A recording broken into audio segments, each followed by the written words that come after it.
lost your phone number when you called the other day, and I finally had to track through your notes, and I finally found this here. Sorry I didn't get back to you, but your stuff is fantastic to read about, and everything you've done is makes my little bit appealing off the cover of White Privilege, as you say, seem rather insignificant. But I thank you for sharing this with me, and hope this message gets to you. Thank you, sir. Thank you very much. Well, Harold has been a crusader for the rights of black people all of his life. He has also been a crusader that has had a lot of friends, not only in the black community, but the white community in sports. He's always been outstanding, always an individual, always speaking his mind, always giving you a platform to express your views. And when I was incarcerated, he did everything he could to attack those that incarcerated me unfairly. And he's one of my friends over the years. We've done many things together. So Harold is truly a man that believes in his culture and his people and will always be that way because nobody's ever been able to change him. So, hey, that's my partner. This is the heavyweight champion of the world, George Foreman, for the best in sports and sports personalities. When I am in Washington, D.C., I check out my good friend Harold Bell and Inside Sports. Talking about a real champion, Harold Bell and Inside Sports. I can be Harold Bell. You the hottest thing going, then I want to be you. Hi, this is Don King of Don King Productions for the undisputed champion of sports talk. You must turn to my man Harold Bell and the original Inside Sports. For the best in sports and sports personalities, Inside Sports and Harold Bell are knockouts. Hey, this is Franklin Ali, the heavyweight champion of the whole wide world. I got all of you to check out Inside Sports with my main man, Harold Bell. Inside Sports, it's a knockout. First of all, thanks for joining us. Pleasure is mine. Tell our audience, how did Rumble in the Jungle start? What was the beginning, the genesis of it? Well, the Rumble in the Jungle was actually a thought of Lloyd Price, great, I guess, music producer at that time, but also artist himself, who wanted to do something a little bit different. And he came up with this idea of bringing the top music makers to the jungle. And somewhere along the way, he brought in this guy named Don King, guy with the hair, and said, let's put this together. Well, this light goes off in Don's brain, who says, wow, maybe we should make it a little bit better, because nobody's just going to tune into Africa to watch a bunch of people dancing. Great idea as it is. So Don said, let's put a boxing match. And I know the boxing match that we can get. We can get George Foreman and Muhammad Ali, and we're going to call it the Rumble in the Jungle. That's where it started. And that's where it started. And what a classic it turned out to be. Yes, it was. Yes, it now, tell me something about your brother. Now, he had beat up on Frazier and Norton. He manhandled him. Did he think that Muhammad had a shot at beating him? Well, at this time, George was like any 24-year-old.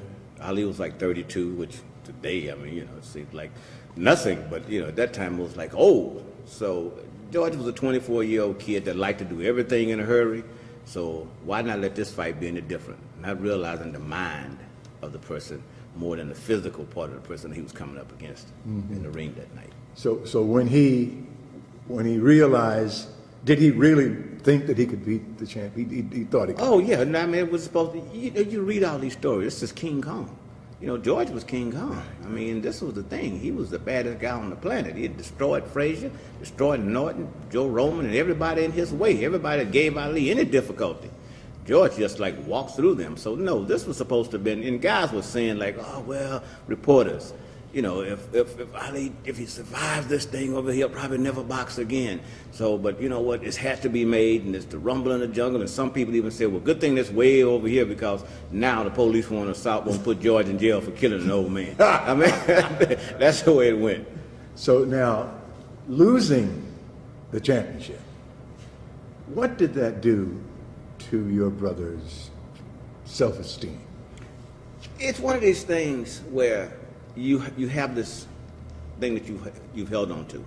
It's never yours, but you think it is. Titles are like that, you know.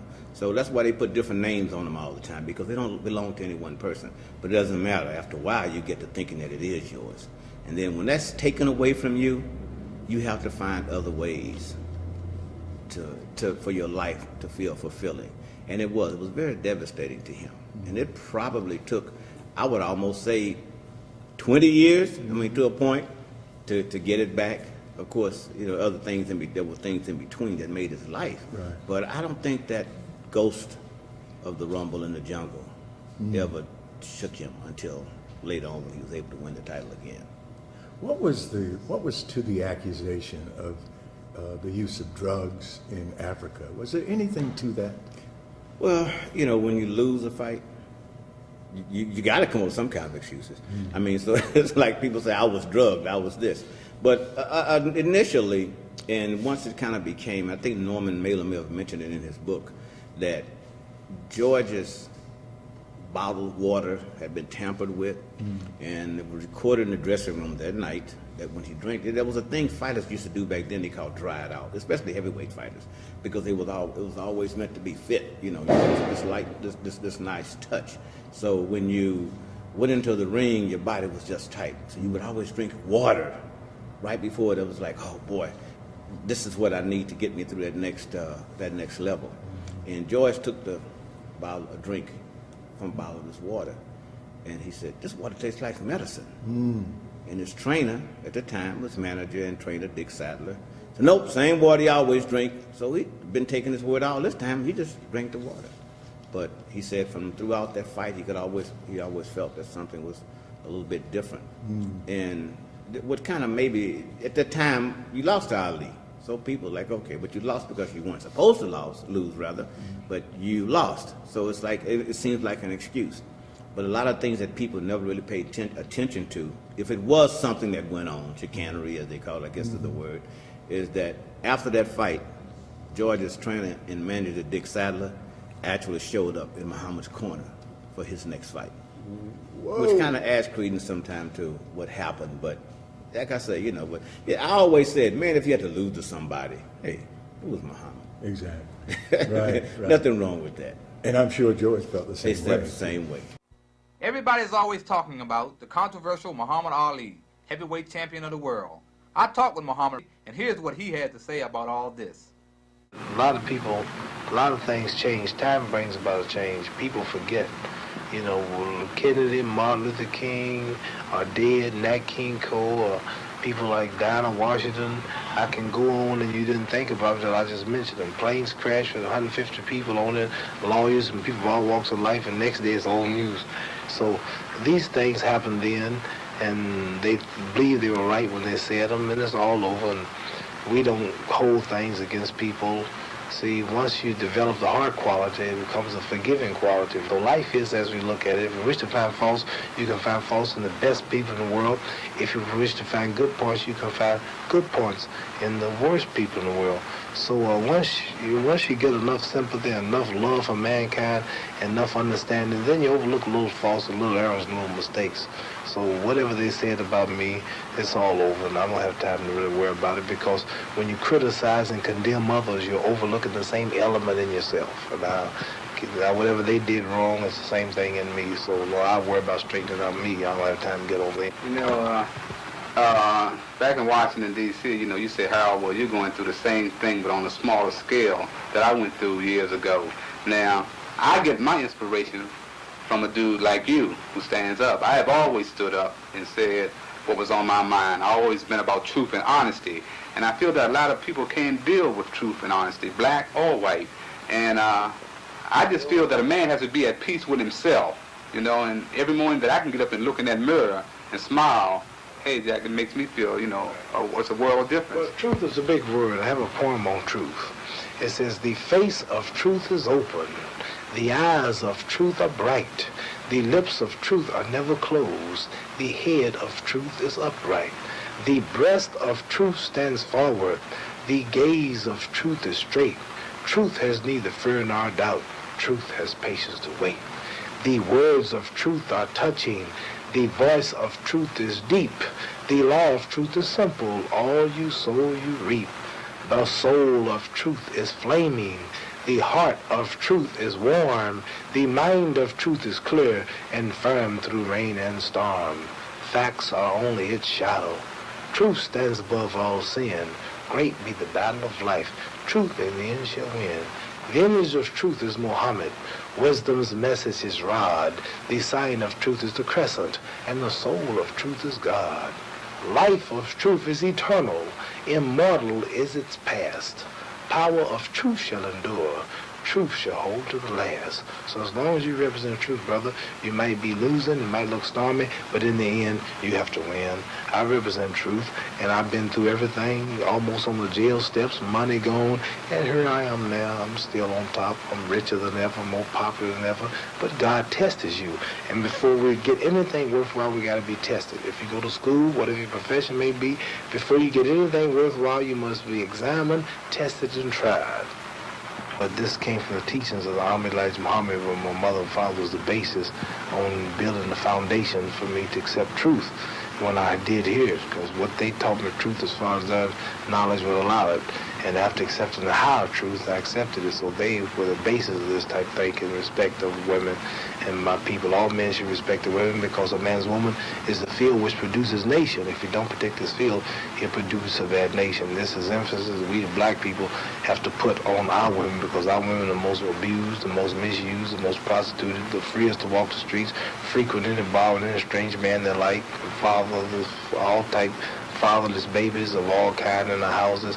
And as long as we don't respect and protect our women, we don't respect ourselves, because our first lesson comes from woman. Our first nurse is a woman. Our mother's our first teacher. You don't respect and protect your mother, you'll never be nothing in the eyes of a nation. That's also from the Honorable Elijah Muhammad. But not only our children, but basically all youth.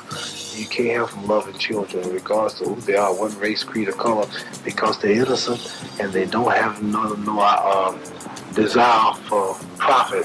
And it's only when we like a little infant, like a baby. An infant has the riches of God. As everything belongs to God, everything belongs to the infant. It's only as the child ages in life that he realizes that this is yours and that's mine. And they're so innocent and so godly when they're small. And this is why I like children. I don't care what race, white, black, Chinese, Mexican. They don't know about no color, don't know about no profit or no money. Ain't no such thing as this is yours and that's mine. Everything belongs to them. So this is why I'm so crazy about little children. Not just me, the worst gangsters, the worst prostitutes, anybody love little children, little babies. Like a friend said to a fellow I know named Billy, said, Billy, why are you so devoted to Mary? She's not beautiful, she's not attractive. Billy said, to see Mary, you must borrow my eyes. And I was saying, when we judge people, do we see with the eyes of God? Do we see what feelings God has towards them? And when we cannot see in this way, we have no right to question why others are in this or that position. Same way as with friendship. I mean, friendship is an automatic action. Friendship is an innocent, unconscious, outgoing, a pure, deep feeling with depth. So therefore, no one can explain why one person is a friend of another. And they say that our friendship is like our shadows. They're sticking with you as long as you're in the sun, but once you cross over into the shade, the shadow disappears. How do you distinguish your friends? Well, I wrote something once that says, friendship is a priceless gift that cannot be bought nor sold, but its value is far greater than a mountain made of gold. For gold is cold and lifeless, it can neither see nor hear. In time of trouble, it's powerless to cheer.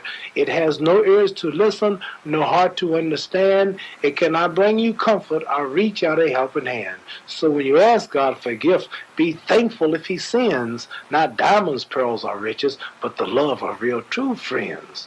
And this is how I feel about friendship. There are very few friends. A friend is one who is always wanting to give. See, nothing in return. Always a thought of giving, and he wants nothing in return. A real friend holds his life cheap if it's for his friend. Anyone considered anything more important than friendship has not yet learned the first lesson to friendship. Once we learn to regard the feelings and displeasures of our friends without looking for anything in return, then it is those who've truly learned the meaning of friendship. Looking for nothing in return, always a thought of giving and keep back nothing. and very few people do that. Most people, if they tip you $1 for a cup of coffee, they look for, I thank you. And if your coffee costs 16 cents, you tip lady $1, she don't say thank you. Ain't that a rude so-and-so? You didn't really give because you look for something in return. Here's a lady holding a bag full of groceries, and you hold the door for her, she walk right through, keep walking. Most persons didn't say thanks. You didn't really hold the door. See, very few people really give and don't look for nothing in return. You have only a high school education, and you travel all over the world. You are a very articulate professional athlete. You know, you express yourself very well. Has traveling and being exposed to people from all walks of life been also an education for you? Only after starting in 1960, well, it goes back to the Honorable Elijah Muhammad when I first walked into the Islamic temple. This is my main source of knowledge.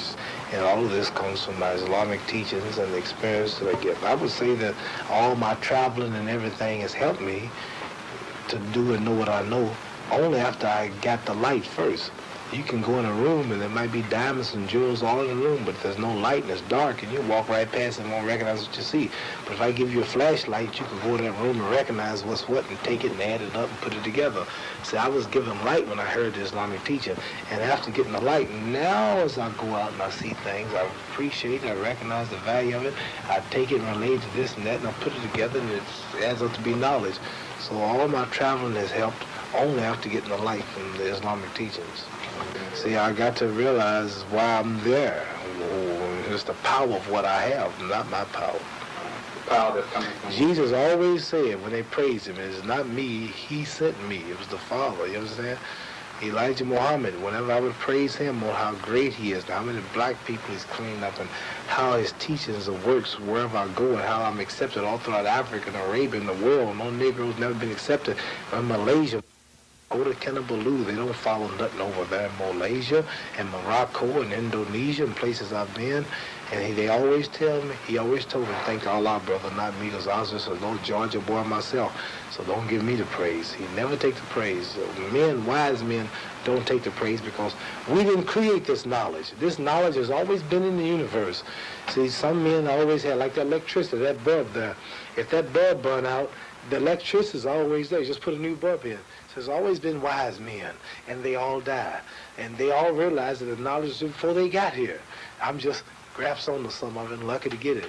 So I can't take the credit for the knowledge. I'm just a little illiterate Negro from Louisville, Kentucky before I heard this and barely got out of high school. Couldn't talk about nothing. Never been to school. I could hold a lecture. Any lawyer, any doctor, any leader can't get up and talk no better than me on no subject if I lay it out and get my lectures and give me a podium and we will both. And this is why they want me at Oxford University to teach philosophy and poetry, and these good colleges are not recognizing because they've been following me, they've been hearing, but it all goes back to the Honorable Elijah Muhammad and the Honorable Wallace D. Muhammad. That's where it comes from. I'm just a little student. And if you heard them talk, you realize that nobody's as wise as them. I'm not even ranked with Minister Farrakhan. I minister here. I don't have nothing to him up here. But I'm just a boxer, and you just happen to come talk to me. There's so much gold and wisdom out here that you never hear. But you talk to me now because I'm a fighter. In this world, that's a lot when you're a champion.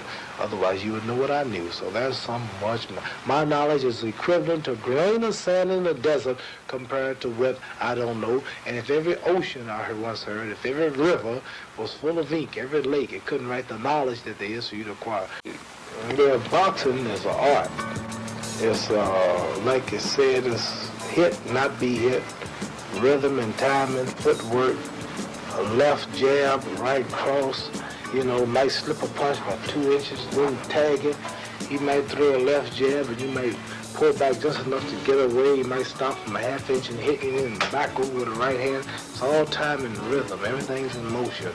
So, but fighting is more like a Joe Frazier. Just put your head down and come in, take punches just to hit, nose hanging off, ears twisted, eyes crossed, just don't care. But a boxer's one, like Sugar Ray Robinson was in his day, or Joe Louis, myself, people, you know how I've danced and jump around. Even I'm laying on ropes, I'm not getting hit, I'm blocking them. That's called the rope-a-dope, the new style of the Mirage. It's a science. So that's how they differ. George Foreman is a slugger too. That's how he lost the fight, if you remember. He just put his head down, just kept swinging and didn't realize where he was hitting. He just wanted to hit. Bull loses his head. A fighter is one who loses his head, he can't think. But a man who's smart, taking his time, jab, you know, I miss a right hand, he'd hit me. And then when I get him in the ropes, he wouldn't lose his head and slug it out. He'd just back off and tell me to come on out to the center of the ring. That's a boxer. The slugger's one who just put, like a girl, you know, just getting mad. And she told to lie on you, darling. And she did. I can't stand and start pulling hair, just get mad.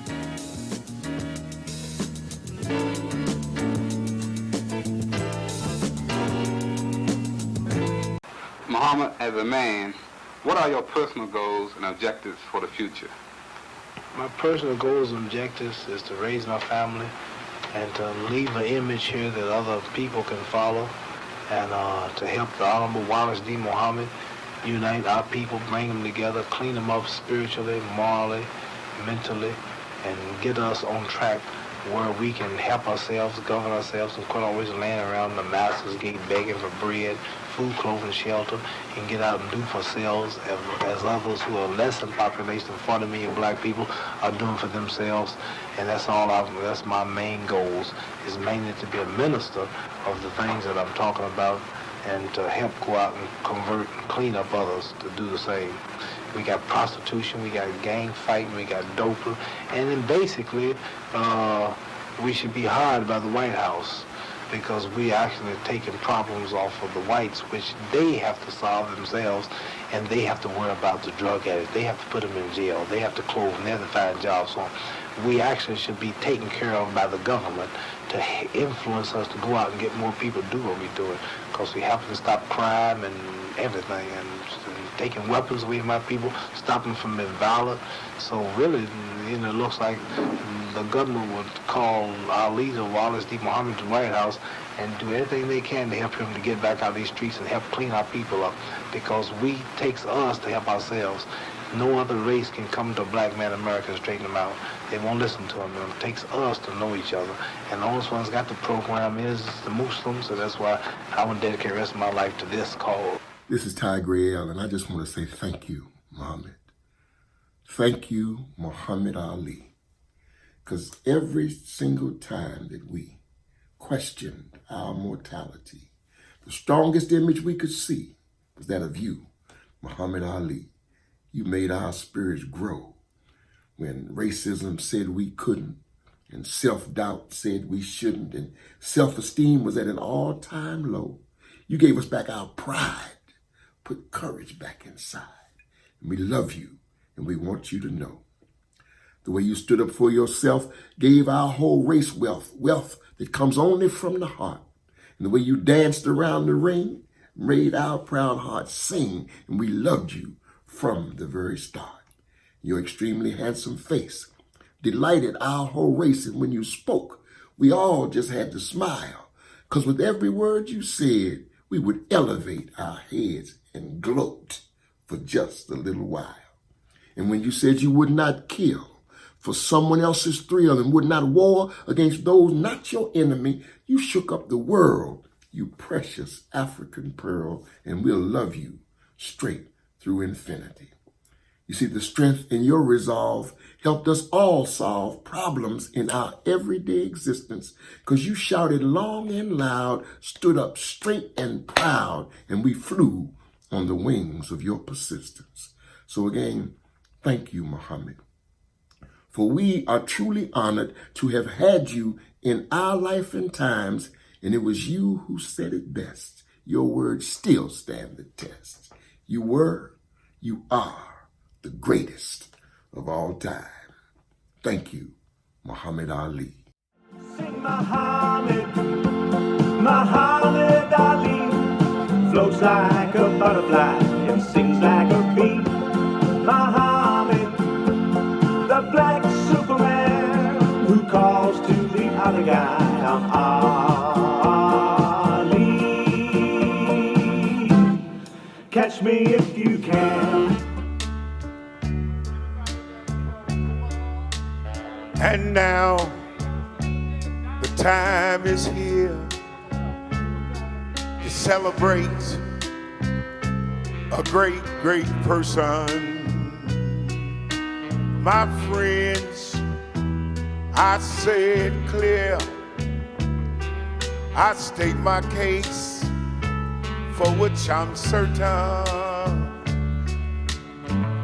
I've lived a life that's full.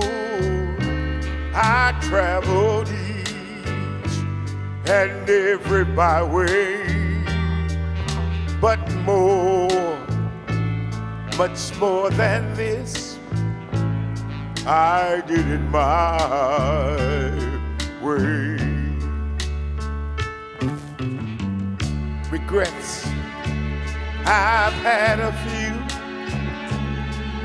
but then again, too few to mention. Well, I did what I thought I needed to do. I saw it through without exemption.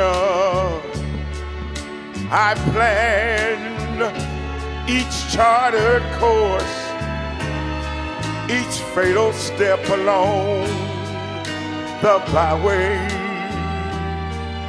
but more, much more than this, I did it my way. Yes, there were times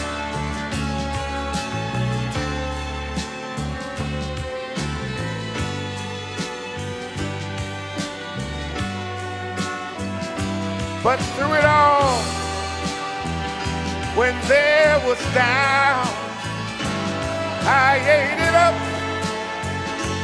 I spit it out, I faced it all, and I stood tall, and did it my way.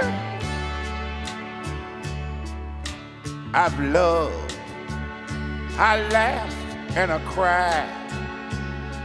I've had my fill, my share of losing, but now, as tears subside, I find it all so amusing just to think I did all that, and may I say, not in a shy way.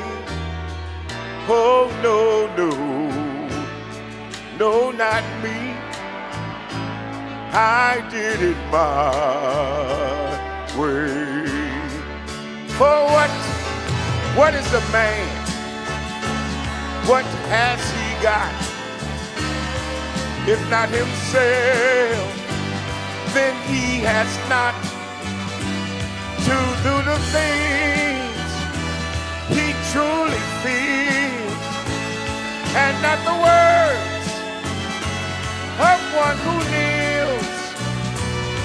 The record shows I took the blows and did it my way.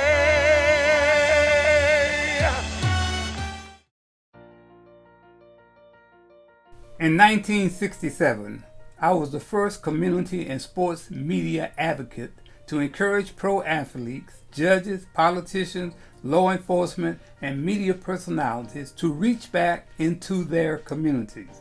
The NFL, NBA, Major League Baseball, the National Hockey League all followed my lead, led by Dave Bing and Willie Wood. During the riots in 1968, I walked arm in arm on the Northwest U Street corridor with the first black modern-day U.S. Marshal in charge and later a D.C. Superior Court Judge, Luke Moore, and NFL great Green Bay Packer, Willie Wood.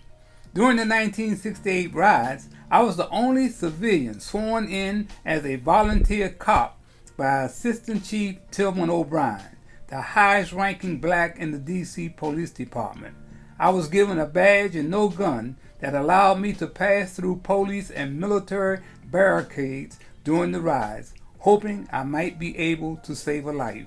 In December of 1968, I found the Hillcrest Saturday program for neighborhood children as a result of the rides. In 1969, my old friend, President Richard M. Nixon, honored me at the White House with a presidential appointment for my work with inner city children. In November of 1970, I walked into the swimming pool at Hillcrest Children's Center Saturday program and found 8-year-old Joseph Ward lying on the bottom of the pool. I dived in and pulled him out and ran 2 blocks soaking wet to Children's Hospital to save his life. NFL Films' first ever television promo was taped at the Hillcrest Saturday program in 1971. They videotaped running back Larry Brown and linebacker Harold McClinton teaching water safety to inner city kids. I have been cited in the congressional record on the Senate House floor by Congressman Lou Stokes, Senator Bob Dole, Walter Fauntleroy, and Eleanor Holmes Norton for my work with youth gangs and at-risk children. In 1972, I found Inside Sports on WOOK Radio. The Inside Sports tag was the brainchild of my wife, Hattie T. The show changed the way we talk and report sports in America and beyond. Every radio and TV sports talk show in America has copied the Inside Sports format, including the worldwide leader in sports television, ESPN. The great and courageous NWA was out of Compton in 1982. I was out of DC in 1972 playing message music on Inside Sports. For example, Who Shot the Sheriff? Say It Loud, I'm Black and I'm Proud. Wake Up Everybody, What's Going On? Respect Yourself. The revolution will not be televised. Someday we'll all be free. Keep on pushing, running against the wind, and other message of hope. 1974, I was the first and only media personality to interview the greatest, Muhammad Ali, after the Rumble in the Jungle. Ali kept his word that I would be the first to interview him after he knocked out George Foreman. A man's word, unheard of today. In 1975, I was the first black to host and produce his own television sports special in prime time on NBC affiliate WRC-TV4. Special guest, Muhammad Ali. In 1974, Washington Star sports writer Jim Bethea wrote, "If success is measured in terms of financial reward, here's a man who has not made it. But there are hundreds of inner city kids who will vouch for the success of Harold Bell." In 1975, Muhammad Ali taped his first and only on-air promo for Inside Sports. In 1978, the Washington Post copied my tag, Inside Sports, and published the Inside Sports magazine in New York City. $2 million later, the magazine folded. Their writers had no clue on how to transfer my talk show into print. Washington Post now owns the copyrights to Inside Sports. In 1978, I became the first independent media personality to secure sponsorship with the Maryland State Lottery for my sports talk show, Inside Sports. I was named the first Nike and sports marketing rep on the East Coast in 1978. I was the first sports and marketing rep for Anheuser-Busch in 1979. In 1980, Washington Star and TV critic Wim Taffy wrote, "Harold Bell blazes a trail with Inside Sports." In 1980, Washingtonian Magazine named me Washingtonian of the Year, making me the first sports media personality ever honored.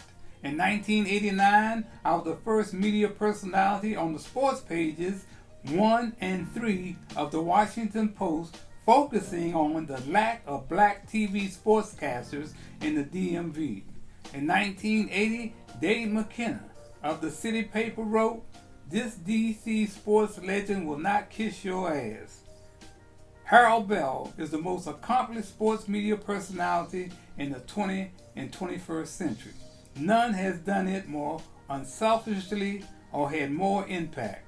He is my hero, Dave McKenna. I am the first sports media personality to campaign successfully to have 2 blackball pro athletes inducted into their Hall of Fame. NFL great Willie Wood in 1989 and NBA pioneer Earl Lord in 2003. In 2007, I pulled an autistic child to safety after she had fallen on the subway tracks as the train was arriving at the Potomac Avenue station in Southeast DC. The sports media personalities who have benefited from Kids in Trouble and Inside Sport reads like a who's who. The National Association of Black Journalists honored me as a 2020 pioneer. That's my story, and I'm sticking to it.